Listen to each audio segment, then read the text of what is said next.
ਤਿੰਨ ਖੇਤੀ ਸੁਧਾਰ ਬਿੱਲਾਂ ਤੋਂ ਕਾਨੂੰਨ ਬਣੇ ਤੇ ਉਹਨਾਂ ਕਾਨੂੰਨਾਂ ਨੂੰ ਰੱਦ ਕਰਵਾਉਣ ਲਈ ਲਗਾਤਾਰ ਹੀ ਕਿਸਾਨ ਜਿਹੜੇ ਹੈ ਦਿੱਲੀ ਦੀਆਂ ਬਰੂਹਾਂ ਤੇ ਬੈਠ ਕੇ ਪ੍ਰਦਰਸ਼ਨ ਕਰ ਰਹੇ ਹੈ।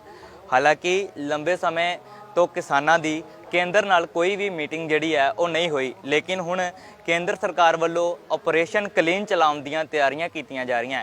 ਇਸ ਸੰਬੰਧੀ ਸਾਡੇ ਨਾਲ ਗੱਲਬਾਤ ਕਰਨਗੇ ਸੰਯੁਕਤ ਕਿਸਾਨ ਮੋਰਚਾ ਦੇ ਮੈਂਬਰ ਵੀ ਨੇ ਗੁਰਨਾਮ ਸਿੰਘ ਚੜੂਨੀ ਜੀ। ਗੱਲਬਾਤ ਕਰ ਲੈਂਦੇ ਹਾਂ। ਵਾਹਿਗੁਰੂ ਜੀ ਕਾ ਖਾਲਸਾ ਜੀ, ਵਾਹਿਗੁਰੂ ਜੀ ਕੀ ਫਤਿਹ। ਜੈ ਖਾਲਸਾ, ਵਾਹਿਗੁਰੂ ਜੀ ਕੀ ਫਤਿਹ।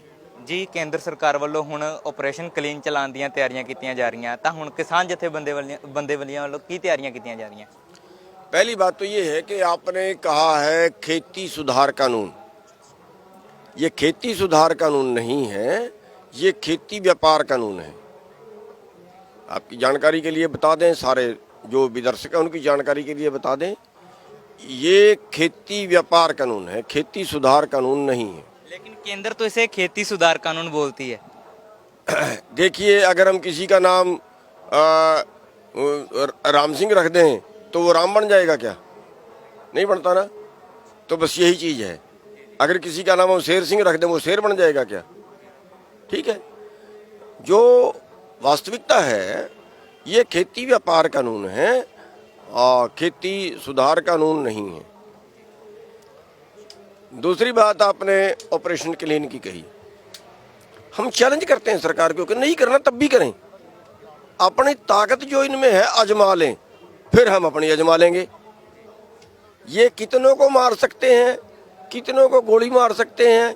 हम मरने के लिए तो आई हैं, वैसे भी तो रिंज रिंज के मरेंगे, वैसे भी तो बेरोजगारी से मरेंगे, वैसे भी तो भूख से मरेंगे। इनकी गोली से मर जाए तो अच्छा है।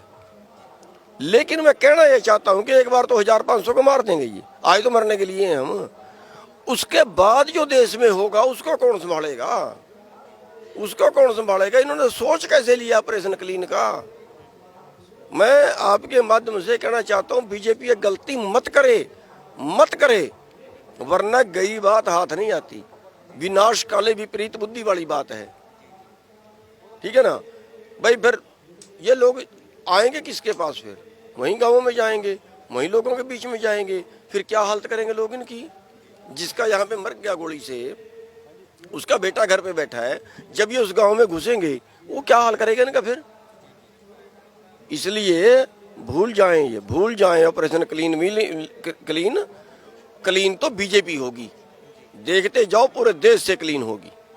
कोरोना का बहाना लगाकर किसानों को पीछे करने की कोशिश की जा रही है, जो मोर्चे को तारपीटो करने की कोशिश की जा रही है।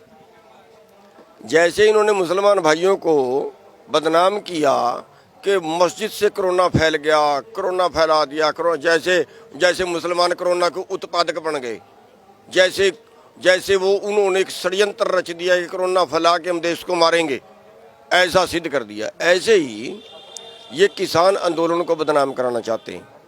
भाई ऐसा करके देखो किसान कोरोना फैला रहे हैं, किसान कोरोना, लोग ही खुद विरुद्ध हो जाए। अच्छा, इतने पापी लोग जो कोरोना फैला रहे हैं, ये उसको दर्शाना चाह रहे हैं। लेकिन हम कहते हैं कोरोना है ही नहीं, सफेद झूठ बोल रहे हैं। कोरोना एक षड्यंत्र है, कोरोना नाम की कोई बीमारी नहीं है। अगर कोरोना हमने सिद्ध तो कर दिया। जब ये कोरोना पुकार रहे थे तब हम यहाँ पे आए थे, तब आंदोलन चला था, आज तक चल रहा है। पूरे देश में घूमे, बहुत से लोग घूमे, सारे देश के में जो हमने प्रोग्राम किए। आज फिर आपके बीच में बैठे हुए हैं, हजारों लोग बैठे हुए हैं। एक भी आदमी कोरोना से मरा हो तो बता दो, एक भी मरा हो तो बता दो कोरोना से। कोई कोरोना नाम की चीज नहीं है।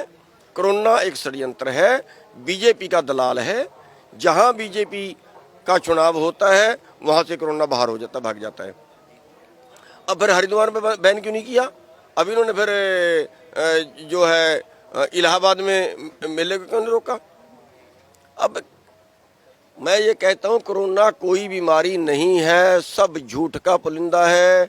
अगर कोरोना होता तो यहाँ तो सारे धरने वाले मर ही जाते, भाग जाते उठ के लोग खुद ब खुद। इनको क्या करने की जरूरत पड़ती? फिर इनको तो कुछ करने की जरूरत ही ना पड़ती।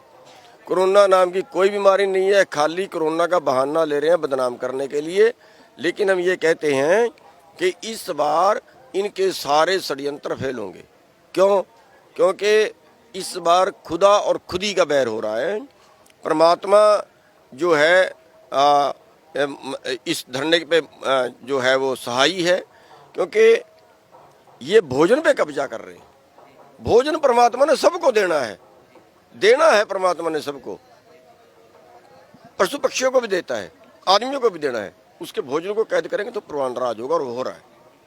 अकाली दल की तरफ से बड़ी बड़ी रैलियां पंजाब में की जा रही है। हालांकि जब हरियाणा में कोई बीजेपी की तरफ से रैली की जाती है तो हरियाणवी किसान जाकर वहां पर पूरा विरोध करते हैं। बात हुई थी यहाँ स्टेज से भी होती है कि पंजाब में भी किसी राजनीतिक लीडर को गांव में नहीं आने देंगे और ना ही कोई रैली करने देंगे। फिर भी अकाली दल के लीडर रैलियां करके जाते हैं, बड़ी बड़ी किसान वहाँ पर मौजूद होते हैं, उनका भाषण भी सुनते हैं।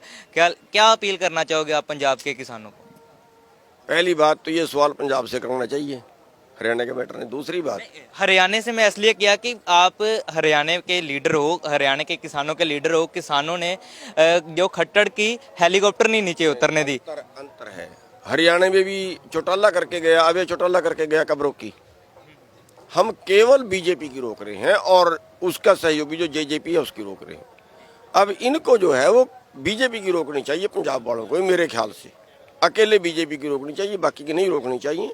और हम भी के बीजेपी की रोक रहे हैं। सरकार का गठजोड़ था जब ये कानून बने। अब तो उनकी बात मान ली ना। अब जब अकालियों के इन्होंने कहा, पंजाब के लोगों ने, कि आप अगर पंजाब के हो तो रिजाइन करिए, वो रिजाइन करके आ तो गए। अब तो उनकी रैली मेरे ख्याल से नहीं रोकनी चाहिए। और आपकी तरफ से मई को संसद घेरने का जो प्लान बनाया था, पैदल मार्च करना था, वो भी मुलतवी कर दिया जा रहा है।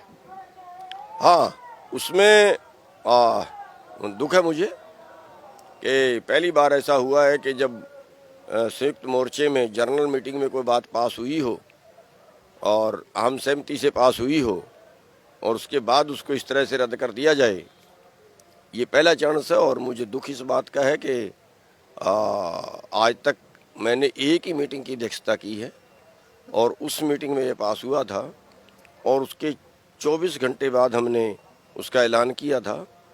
तो उसको इस तरह से रद्द किया जाना, पहले दिन से ही कई लोग उसको रद्द कराने के फिराक में थे। अब उनके पीछे क्या है वो तो उनको पता होगा।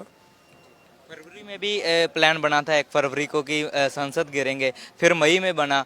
तो लोगों का रुझान था कि अब मई में यहाँ पर आएंगे, तो फिर कैंसिल हो गया। तो लगता नहीं कि यहाँ पर गिनती आगे कम है, लोग जो फसल काटने में बिजी हैं, तो फिर लोगों की गिनती कम होगी। देखिए, जो फरवरी में था वो तो मजबूरी थी, क्योंकि 26 जनवरी को जो हुआ वो अति दुखदाई था और उसमें गड़बड़ी हो गई थी। तो करने का टाइम नहीं था, इसलिए वो कर दिया था। लेकिन अब जो किया गया, अब चाहे हम उसमें बहाने कुछ भी लें, लेकिन वास्तविकता ये थी कि काफ़ी लोग उसमें इसको रद्द करवाना चाह रहे थे। असलियत ये थी। बहाना तो कुछ लें, अब कोरोना का बहाना लें, सरकार का बहाना लें, कुछ और हम उसमें बहाने मिलाएं। तो ये है कि बहुत दुख है मेरे को और मैं माफ़ी भी चाहता हूँ लोगों से कि हमने उसको पास करवा दिया था और हम उस फैसले को नहीं बचा पाए। और जो हम कर सकते थे उतना किया, लेकिन जो सभी लोगों की बात होती है फिर वही माननी पड़ती है। तो हम माफ़ी भी चाहेंगे। मेरा आखिरी सवाल है, गर्मी बढ़ती जा रही है, जून जुलाई का महीना भी आना है, तो जैसे कि शॉर्ट सर्किट के कारण आग लगी है कुछ दिन पहले, और आगे से क्या प्लानिंग रहेगी कि किसी भी तरह ऐसा नुकसान जो ना हो? हाँ, देखिए, हमने सभी लोगों से ये कहा है, आपके माध्यम से भी हम अपील कर रहे हैं कि एक तो सभी लोग अपने अपने जो उनके झुंगियाँ हैं, झोपड़ियाँ हैं, ट्रालियाँ हैं, उसमें वो पानी का अरेंज रखें। जैसे ये कूड़ेदान है, बड़े बड़े बाल्टी टाइप, ये भर के रख लें, कोई ड्रम भर के रख लें, कुछ भी भर के रखें, लेकिन हर झोंपड़ी में, हर ट्राली में पानी होना चाहिए। दूसरा, जो गैस बुझाने वाले सिलेंडर हैं, वो गैस बुझाने वाले सिलेंडर सबको अपने अपने मोल खरीद के रख लेने चाहिए, अगर नहीं भी हैं। और मैं ये भी बेनती करूँगा कि जो संस्थाएँ हैं जो सेवा कर रही हैं, वो भी अगर और सिलेंडर बांटते तो अच्छा है। कुछ लोग सिलेंडर बांटे भी हैं। और तीसरा, मैं ये कहना चाहूँगा कि किसानों के पास पावर पंप हैं, जैसे बैटरी से चलने वाले, छोटी उससे पेट्रोल से चलने वाले पंप, स्प्रे पंप, वो जिस भाई के पास भी हो वो ला के रखें और उसको पानी का भर के रखें, उसको चेक करके रखें कि वो चालू हालत में है कि नहीं है, और वो भी काफ़ी आग बुझाने में सहायक हो सकता है। ये प्रबंध किसानों को खुद ब खुद करने चाहिए। बाकी प्रशासन से भी हमने बात की थी, उन्होंने 6 गाड़ियाँ यहाँ पे फायर ब्रिगेड की लगाई हुई हैं, लेकिन फिर भी कई बार ये होता है कि एकदम गाड़ी आए तो आगे जाम लग जाए तो क्या करे। तो ये इंतजाम किसानों को खुद जो है वो कर लेने चाहिए। ਸੋ ਇਹ ਸੀ ਗੁਰਨਾਮ ਸਿੰਘ ਚੜੂਨੀ, ਜਿਨ੍ਹਾਂ ਦਾ ਕਹਿਣਾ ਹੈ ਕਿ ਜੋ ਬੀਜੇਪੀ ਸੁਪਨਾ ਦੇਖ ਰਹੀ ਹੈ ਕਿ ਕਲੀਨ ਕਰਨ ਦਾ, ਜਿਹੜਾ ਅੰਦੋਲਨ ਨੂੰ ਕਲੀਨ ਕਰਨ ਦਾ, ਤਾਂ ਉਹਨਾਂ ਨੇ ਕਿਹਾ ਕਿ ਕਿਸਾਨਾਂ ਵੱਲੋਂ ਹੁਣ ਬੀਜੇਪੀ ਨੂੰ ਕਲੀਨ ਕੀਤਾ ਜਾਏਗਾ, ਨਾ ਕਿ ਬੀਜੇਪੀ ਕਿਸਾਨਾਂ ਦੇ ਅੰਦੋਲਨ ਨੂੰ ਕਲੀਨ ਕਰ ਪਾਏਗੀ। ਤਾਂ ਨਾਲੇ ਉਹਨਾਂ ਨੇ ਕਿਹਾ ਕਿ ਗਰਮੀ ਵੱਧਦੀ ਜਾ ਰਹੀ ਹੈ, ਤਾਂ ਹਰ ਇੱਕ ਕਿਸਾਨਾਂ ਨੂੰ ਚਾਹੀਦਾ ਕਿ ਆਪਣੀਆਂ ਝੌਂਪੜੀਆਂ ਦੇ ਵਿੱਚ, ਆਪਣੀਆਂ ਟਰਾਲੀਆਂ ਦੇ ਵਿੱਚ ਪਾਣੀ ਜ਼ਰੂਰ ਰੱਖਣ, ਤਾਂ ਜੋ ਕਿ ਆਉਣ ਵਾਲੇ ਸਮੇਂ 'ਚ ਅਗਰ ਕਿਤੇ ਅੱਗ ਲੱਗਣ ਦਾ ਕੋਈ ਖਤਰਾ ਲੱਗਦਾ ਹੈ ਜਾਂ ਅੱਗ ਲੱਗਦੀ ਹੈ ਤਾਂ ਫਾਇਰ ਬ੍ਰਿਗੇਡ ਤੋਂ ਆਉਣ ਤੋਂ ਪਹਿਲੇ ਅੱਗ ਤੇ ਜ਼ਿਆਦਾਤਰ ਕਾਬੂ ਪਾਇਆ ਜਾ ਸਕੇ। ਕੈਮਰਾਮੈਨ ਗੌਰਵ ਦੇ ਨਾਲ Mukesh Mehra, vision Punjab TV, Singhu border.